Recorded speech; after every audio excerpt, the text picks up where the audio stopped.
What's going on, everybody? I'm back with another video, and I have a bit of an update for my YouTube page here, put out on Twitter and Instagram, the update. But if you haven't seen that already, I will be switching just my YouTube channel to an all Philadelphia sports page, and just give myself a platform to talk about all four major Philadelphia sports teams. Yeah, I just wanted to clarify there. This will be an only YouTube thing. Still run only Eagles on my PBC Philadelphia Philly Burst Country. My Twitter and Instagram, that is still going to be just the Eagles. That won't change. That will never change because the Eagles are, I guess, my favorite of the favorite teams. I watch all of them. I watch almost every game of all of them, but the Eagles, I guess you could call my main team, even though I don't really think I have one. But so yeah, that's just want to get that out the way here quickly. So yeah, that's just my YouTube page. So that's yeah. I just want to get that out the way. It's just my YouTube page that is changing, not my Instagram or Twitter. So yeah, I just want to put that out there before we get the video started.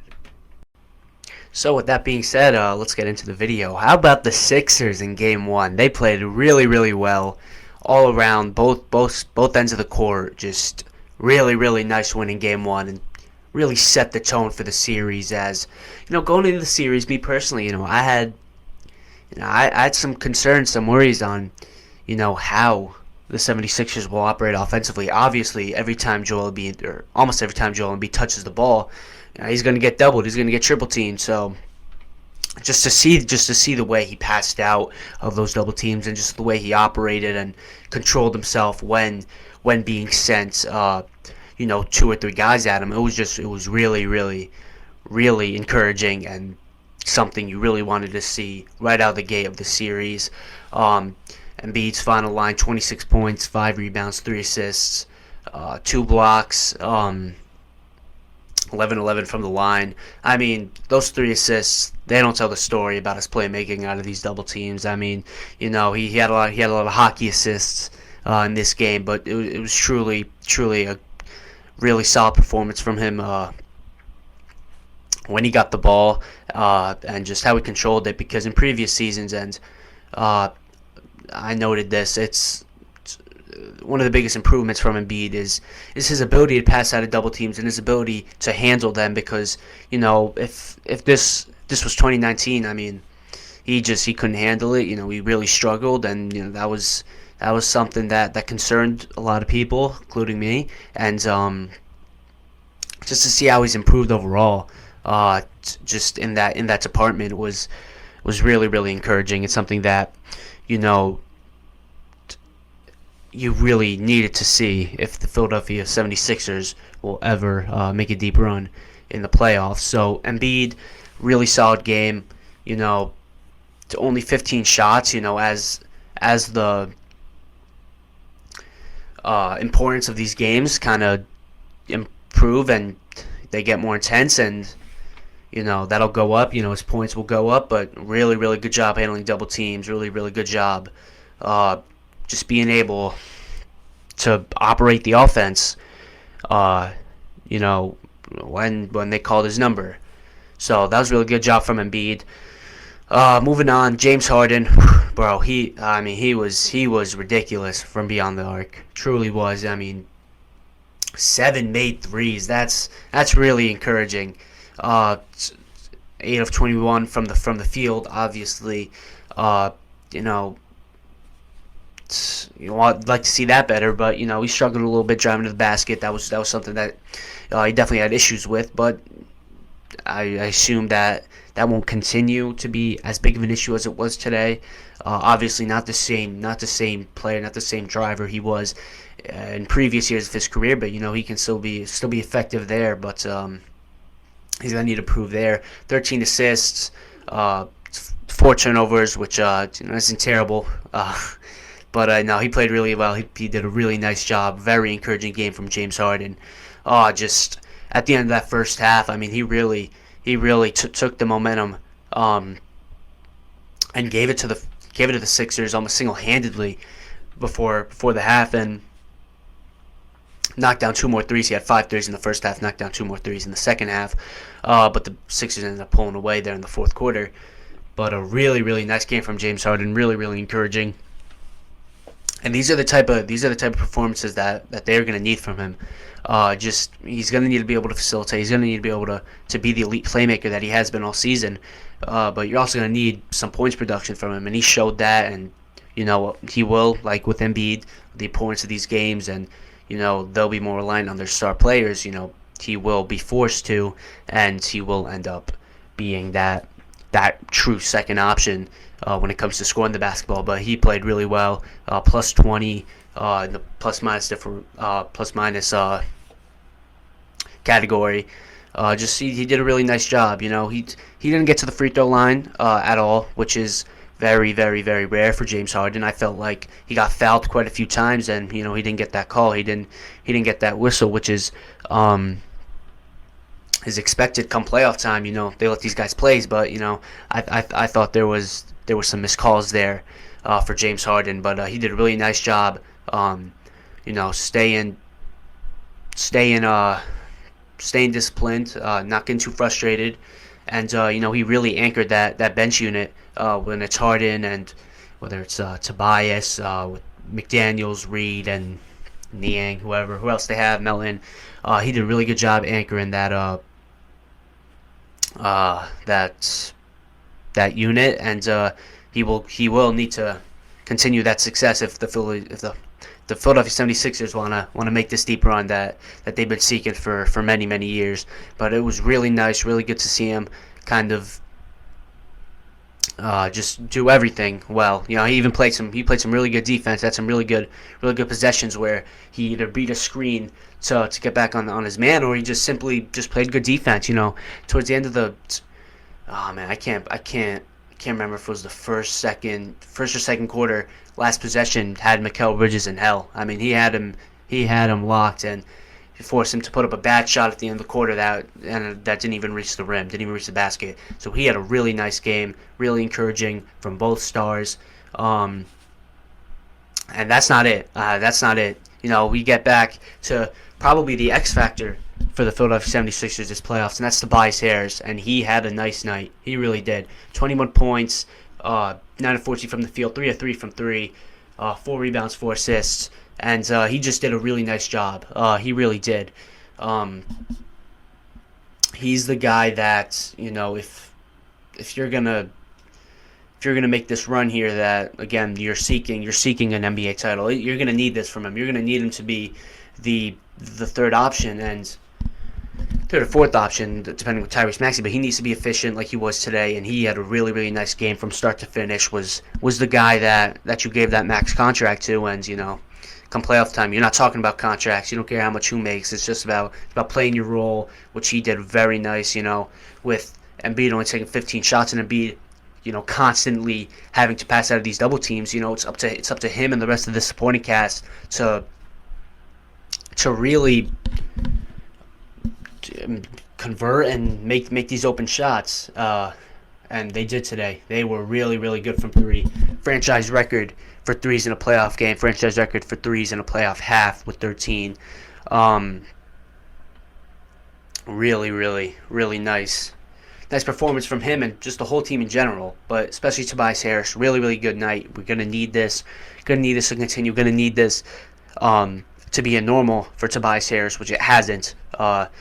He's been very inconsistent this season, but if he can find his role, find his groove here as we enter the playoffs, Philadelphia 76ers chances of making a deep run and competing with teams like Boston and Milwaukee.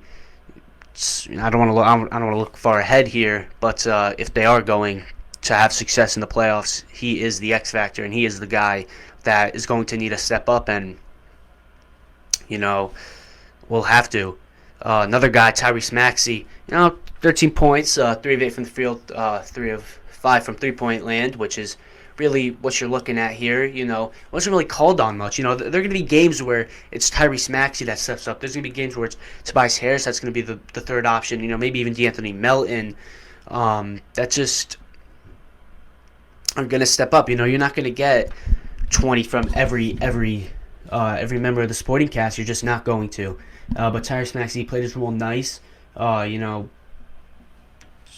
13 points, like I said, 3 of 5 from 3, which is the big thing, because, like I said, you're going to get a lot of these 3-point opportunities with Embiid being forced to pass out of these double teams, which is the big thing, because they're going to throw everybody at Embiid. Whoever you're facing, they are going to try and take him away.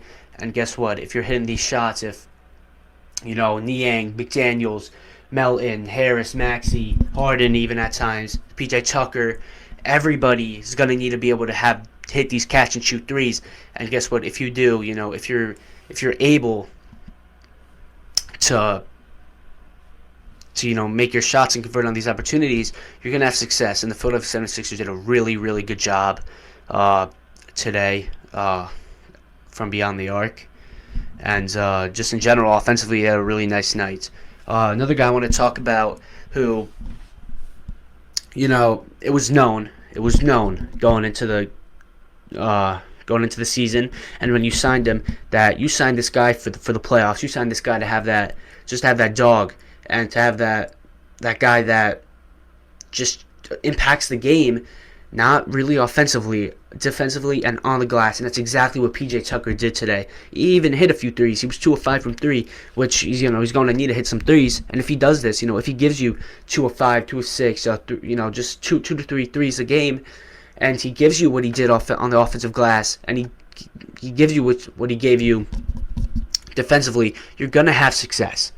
He had 5 steals today. 5 steals. PJ Tucker this was probably his best game as a 76er overall. And guess what? Guess where it came in? It came in the playoffs. And that's why you signed this guy. That's why you gave him a 3-year contract to come in and to just give the 76ers what they lacked and what they have lacked for years. They haven't had this guy. The guy that could just provide so much energy. They have these energy guys, but just PJ Tucker, he takes it to a different level. He's a different type of dog, and you love him, man. You love him. You love to have this guy on your team, and you hate to play him. You hate for him to be on the opposing team. And guess what? That's what Joel Embiid talked about. That's what he pointed out at the end of last season when he fell to the Heat in 6 games, and he said, we need some dogs. We need some guys that can change the game, not just on the offensive end and the defensive end of the floor, but on the glass, in transition, just throw curveballs at the other team and really try and take them out of rhythm. And guess what? That's what PJ Tucker does. That's what DeAnthony Melton does. That's what Jalen McDaniels does. And guess what? That's what Danuel House does. He didn't really play much, but if the Sixers need defense, they'll probably opt with Danuel House instead of George Niang. But there are so many X factors to this team, and PJ Tucker, if you're getting this level of PJ Tucker, you're gonna have success.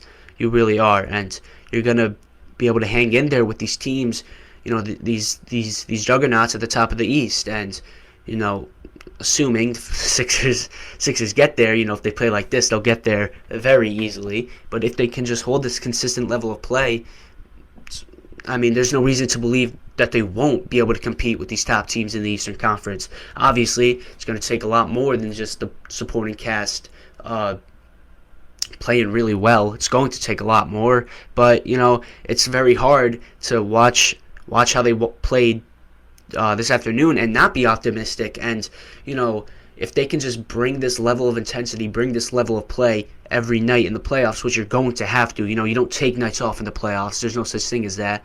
It's a 7-game series. You can't fall asleep, and I'm confident this team will not fall asleep.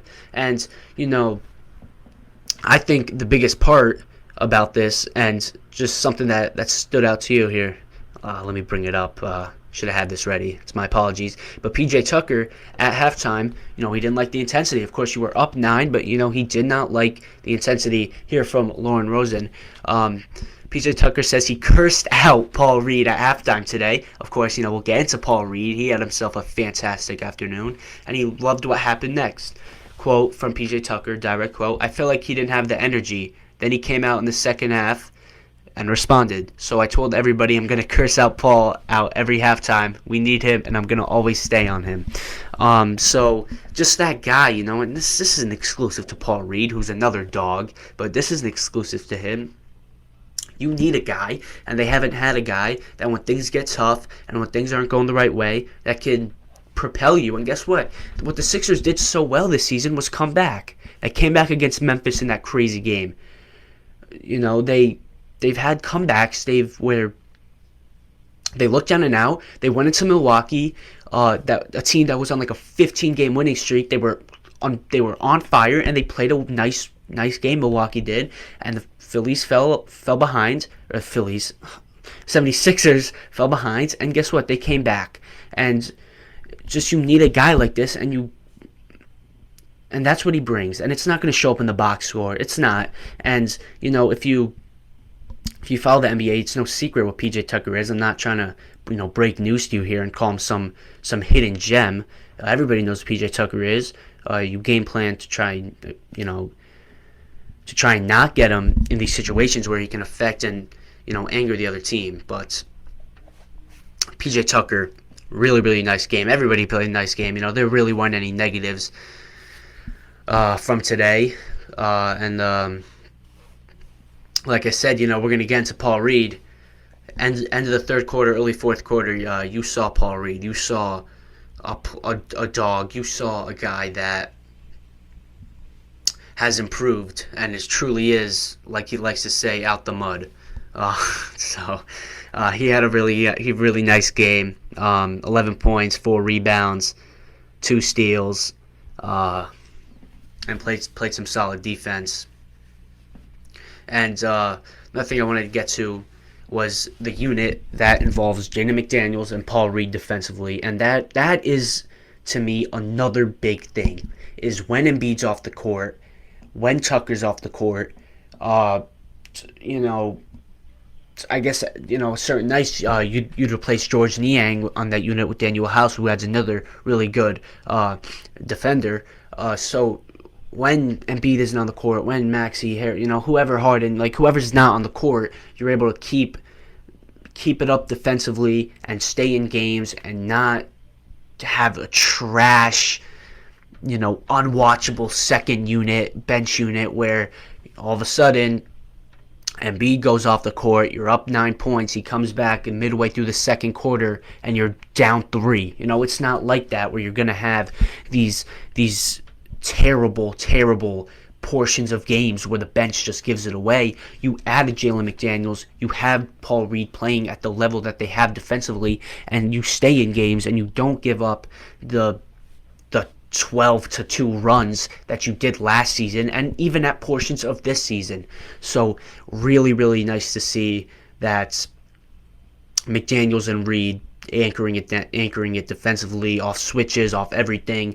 Just truly, truly nice to see, and those are 2 big pieces to the Philadelphia 76ers and what they will be able to do this postseason. D'Anthony Melton had a really nice game. Only 2 of 7 from 3, had 5 assists, 3 rebounds, a steal. Just usual D'Anthony Melton night. He'll probably, you're going to need a little bit more production offensively, because Tobias Harris might not score 21 points every night. So just a really, really nice game. Really, really nice game from the Philadelphia 76ers, and something you should definitely be encouraged by.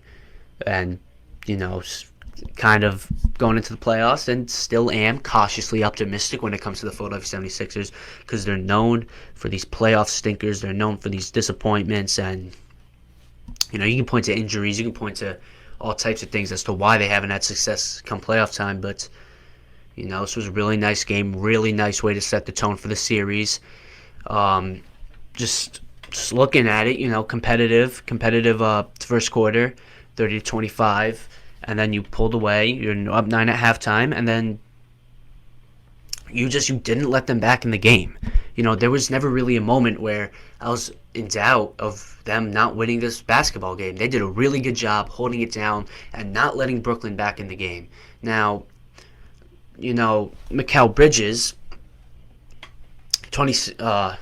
had a crazy day, 30 points, 12 of 18, but, at halftime, he had like 20 of those points. So you did a really good job containing him in the second half, and that's what helped you pull away.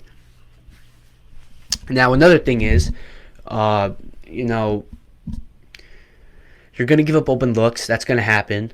And, Spencer Dinwiddie, I assume, won't have as bad of a game as he had today because he was brutal. Especially, he gave the ball away, 4 turnovers, but, they felt those.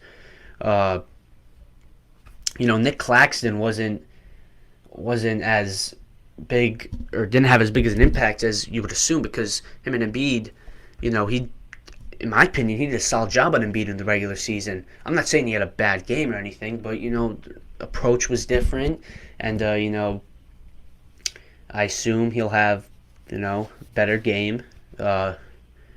So definitely some different factors here, some different components, but really, really nice way to start the series. Really, really nice way to start the playoffs in general. And certainly, something you like to see if you are a Philadelphia 76ers fan. Just the ability to play 48 minutes of really, really good basketball was very, very nice to see. And another thing is Doc Rivers, man. Doc Rivers had himself a hell of a game. He was making adjustments. He was, throwing out lineups as the game progressed. It just felt like a lot of things weren't as scripted as they usually do. And that's the thing in the playoffs is it's not going to be all roses and sunshine. You're going to need to make adjustments, and he did. He had a hell of a game, did a hell of a job, and that's something you really like to see. And a guy that has been very very well criticized in his time as the Philadelphia 76ers head coach. This is one of his better games. Did a really good job. Just overall,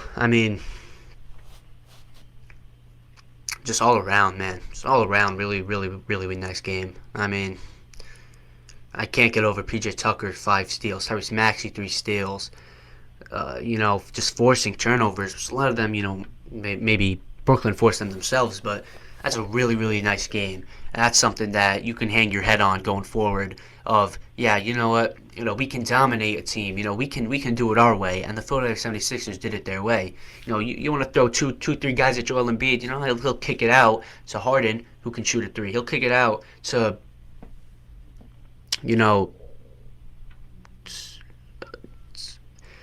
to Tobias Harris, to Tyrese Maxey, And guess what? It's not always going to be kick out and he's going to shoot it, Embiid kicks out to Harden to Harris in the corner, which was a thing that happened today. It's going to be about communication. It's going to be about knowing what to do, and it's going to be about making that extra pass, and that's what they did, and that's what Joel Embiid did, and he did a really good job. Only 2 turnovers.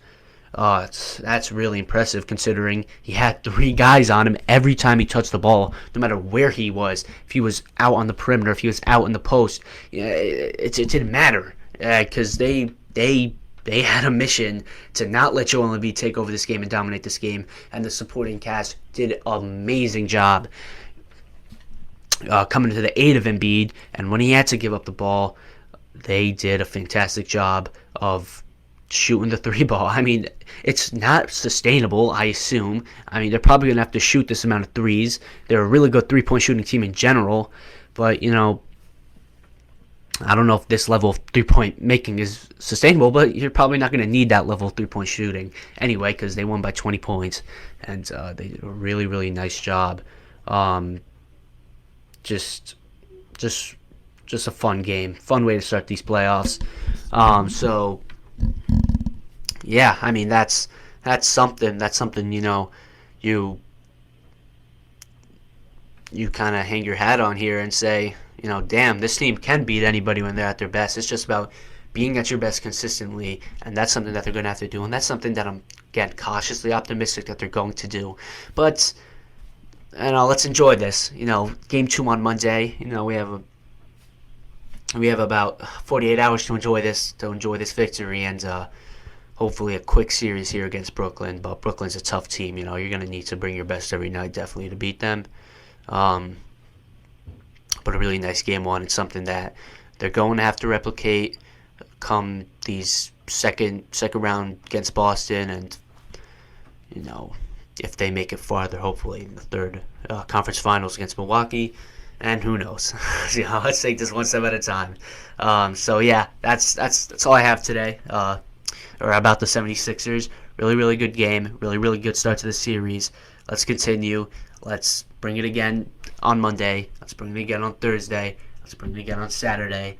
And hopefully close this thing out in 4 games, which I don't know if it'll happen. But yeah, so that's it about the Sixers today. Really good win, up 1-0 in the series. Won by a final score of 121-101. Won by 20, dominated the game really throughout. I mean, Brooklyn was, they were in it, but you didn't really scared about 76ers giving this game away. Luckily, they didn't. So that'll be all for the 76ers today. Thank you guys for watching, if you watched through. So, yeah, very, very, very, very fun night for the Philadelphia 76ers as they take a 1-0 series lead against the Brooklyn Nets. Thank you guys for watching. I'll see you in the next one.